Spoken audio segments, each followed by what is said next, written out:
నమస్కారం కిరణ్ టీవీ ప్రేక్షకులకు స్వాగతం. ఇప్పుడు మనతో పాటు లా ఆఫ్ అట్రాక్షన్ కోచ్ విశ్వం విజయ్ గారు ఉన్నారు. నమస్తే గారు. నమస్కారం అండి జాహ్నవి గారు. సార్, ఇప్పుడు మామూలుగా మనం చూస్తూ ఉంటాం, అంటే డే టు డే లైఫ్లో డబ్బులు రావట్లేదు, మేము కష్టపడుతున్నాం కానీ లేట్గా వస్తున్నాయి, అసలు మాకు రావాల్సినవి టైంకి రావట్లేదు, ఎంత కష్టపడుతున్నా అసలు మనకి టైంకి డబ్బులు కనిపించట్లేదు అని చాలామంది అంటూ ఉంటారు. సో ఇట్లా కాకుండా అంటే టైం టు టైం డబ్బులు తొందరగా రావాలి అంటే ఎక్కువ కాలం పట్టకుండా తొందరగా మనకు డబ్బులు రావాలంటే ఏమైనా రెమెడీ ఉందా? Yes, thank you so much అండి. ధర్మో రక్షిత రక్షిత యద్భావం తద్భవతి. ఫాస్ట్గా మనీ రావాలని కోరుకుంటారు కదండి. వస్తుంది, మనీ రావాలంటే వస్తుందండి. బట్ ఎందుకు రావాలి నీకు ఫస్ట్ క్లారిటీ ఉండాలి. దానికి తగ్గట్టుగా నీ ఎనర్జీ స్థాయి కూడా ఉండాలి. ఇప్పుడు మన ఎనర్జీ ఇక్కడ ఉంది మేడం, ఓకేనా? సో మనం ఎట్లా ఆకర్షించుకుంటాం అంటే ఇంత ఎనర్జీని ఆకర్షించుకుంటాం. ఒకవేళ మన ఎనర్జీ తక్కువ ఉంది, ఏం ఆకర్షించుకుంటాం? తక్కువ ఉన్న వాటిని. లైక్ డెబ్ట్స్ ఉంటాయి కొంతమంది, చాలా నాకు ఎందుకు ఇచ్చింది డెబ్ట్, నాకు ఎందుకు ఇలాంటి వాళ్ళు ఈ పర్సన్ నా లైఫ్లోకి ఎందుకు ఎంటర్ అంటే నీ ఎనర్జీ తక్కువ ఉంది, నువ్వు ఇక్కడ ఉన్నావు కాబట్టి నీకు ఇలాగే వస్తుంది. అంతే, నీ శక్తిని పెంచుకున్నప్పుడు ఏమవుతుందంటే మనీ రావనప్పుడు మన శక్తిని పెంచుకోవాలండి జాహ్నవి గారు. ఎప్పుడైతే మన శక్తిని పెంచుకొని మనం ఎప్పుడైతే సాధన చేసుకుంటూ వస్తే అప్పుడు మనకు రిజల్ట్స్ వస్తాయి. డబ్బులు రావాలి అంటే డబ్బుకు సంబంధించిన ఆలోచన పదే పదే చేస్తూ ఉండాలి. నాకు డబ్బు వచ్చినాక మీరు ఏం చేస్తారు? ముందు క్లారిటీ ఒక పేపర్ తీసుకొని ఆ పేపర్ పైన రాసుకోవాలి. నీకు ఎంత అమౌంట్ కావాలి. సపోజ్ మీకు మొత్తం మీద ఒక ఎంత అమౌంట్ కావాలి, ఆ అమౌంట్ లెక్కలు చూపెట్టాలి. నాకు ఇల్లుకి ఇంత అవుతుంది, నా కారుకి ఇంత అవుతుంది, గోల్డ్కి ఇంత అవుతుంది, పిల్లల చదువులకి ఇంత అవుతుంది, పిల్లల మ్యారేజ్కి ఇంత అవుతుంది, నా రిటైర్మెంట్ ప్లాన్కి ఇంత అవుతుంది, నా జీవితానికి ఇంత కావాలి. ఇప్పుడు ఒక స్పష్టత అనేది ఉండాలి. ఓకే, అది లేదనుకోండి, స్పష్టత లేదనుకోండి, జీవితంలోకి మనీ అనేది ఎంటర్ అవ్వగానే ఫస్ట్ క్లారిటీ అబౌట్ మనీ గురించి ఆలోచించు. అంటే పాజిటివ్గా ఎవరు చాలామంది చూస్తే మనీ రావాలంటే అంటే దానికి చూడండి అందరూ డిజైర్ కోరుకుంటారు. ఇప్పుడు చూడండి, డబ్బు అంటే రావాలని కోరుకునే వాళ్ళు ఎంత అందరూ కావాలని కోరుకుంటారు, అర్జెంట్గా రావాలి, ఫాస్ట్గా రావాలని కోరుకుంటారు డబ్బు.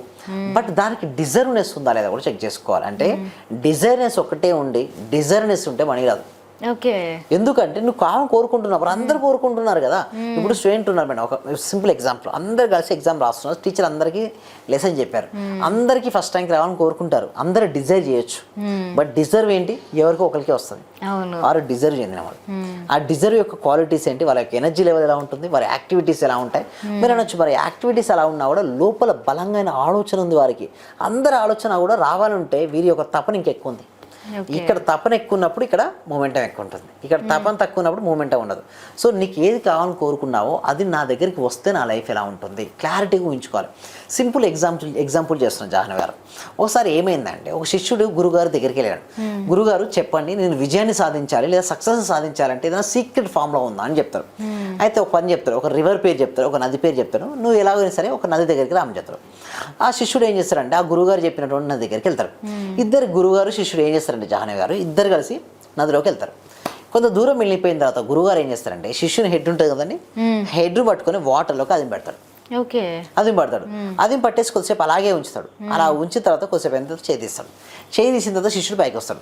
అప్పుడు గురువుగారు అడుగుతాడు శిష్యుడు, నీకు ఎలా అనిపించింది అంటారు. అదే శిష్యుడు ఏం చెప్తారంటే నేను నీటి కోసం అంటే గాలి కోసం తప్పించిపోయాను, నీళ్ళలోను అంటే గాలి తీసుకుందామని తప్పించిపోయాను అంటాడు. అట్లా ఎవరైతే విజయం కోసం తప్పించిపోతారో వారికి విజయం ప్రాప్తిస్తుంది. డబ్బు రావాలంటే కూడా ఇక్కడ ఎట్లయితే శిష్యుడు దానికోసం తప్పించిపోవాలండి, అంటే ఒక ఫైర్ అనేది లోపల ఉండాలి. కేవలం పైకి నాకు డబ్బు రావాలి డబ్బు రాదు, సక్సెస్ రావాలని లేదు. నీ పర్మనెంట్ ఇన్కమ్ ఎంత రావాలో అంత తప్పించిపోవాలి. అలా తప్పించిపోయినప్పుడు మాత్రమే నీ జీవితంలోకి నువ్వు ఆకర్షిస్తావు. నీ జీవితం బెటర్ ఉండాలి అంటే నీ లోపల ఎంత తపన ఉండాలంటే అంత తపన ఉండాలని జాహ్నవి గారు. ఎందుకంటే ఇదే కాదు, ఏ రంగంలో ఉన్నవారైనా రంగంలో రాణించాలి అంటే అనంతమైనటువంటి కృషి చేస్తూనే ఉండాలి. అంటే ఎప్పుడు తప్పించాలి, లోపల కనుక తపన ఎక్కువ దారిస్తేనే ఆ వ్యక్తి ముందుకెళ్తాడు. లోపల తపనే లేదు, అసలు ఏమీ లేదు, తపన లేనప్పుడు ఏది మూమెంట్ ఉండదు. ఒక రాకెట్ చూడండి మేడం జాహ్నవి గారు, రాకెట్ పైకి వెళ్ళాలంటే కిందే ఉండాలి, ఫైర్ ఉండాలి. ఫైర్ ఉంటే ఫాస్ట్గా వెళ్తుంది, లేదా ఫైర్ లేకపోతే అక్కడ అయిపోతుంది. అంటే చూడండి, ఏది ఒక రాకెట్ అంత స్పీడ్గా పైకి వెళ్ళాలంటేనే ఫైర్ ఉండాలి కింద. అదే మనిషి జీవితంలో సక్సెస్ సాధించాలంటే కింద ఎంత ఫైర్ ఉండాలి. ఆ ఫైర్ అనేది మనం సృష్టించుకోవాలంటే నా జీవితంలో నీ సక్సెస్ కాకపోతే నా లైఫ్ ఎలా ఉంటుంది, సక్సెస్ అయితే నా లైఫ్ ఏంటో రెండింటిని చూడాలి.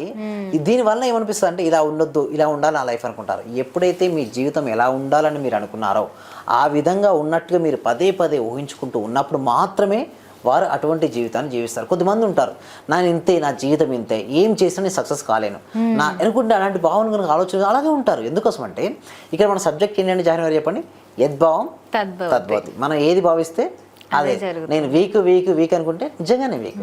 లేదు నేను ధనవంతుని అవుతాను, నేను అధిగమించగల శక్తి నా లోపల ఉందని అనుకుంటే అధిగమిస్తాను. ఇక్కడ ఏంటి అంటే మైండ్ సెట్ మేడం జాహ్నవి గారు. ఒక సక్సెస్ఫుల్ పర్సన్కు ఒక ఫెయిల్యూర్ పర్సన్కు తేడా ఏంటంటే మైండ్ సెట్. ఎవరైతే వారి ఆలోచనలను మరి భావాలను వారు మార్చుకుంటారో వారు సక్సెస్ అవుతారు.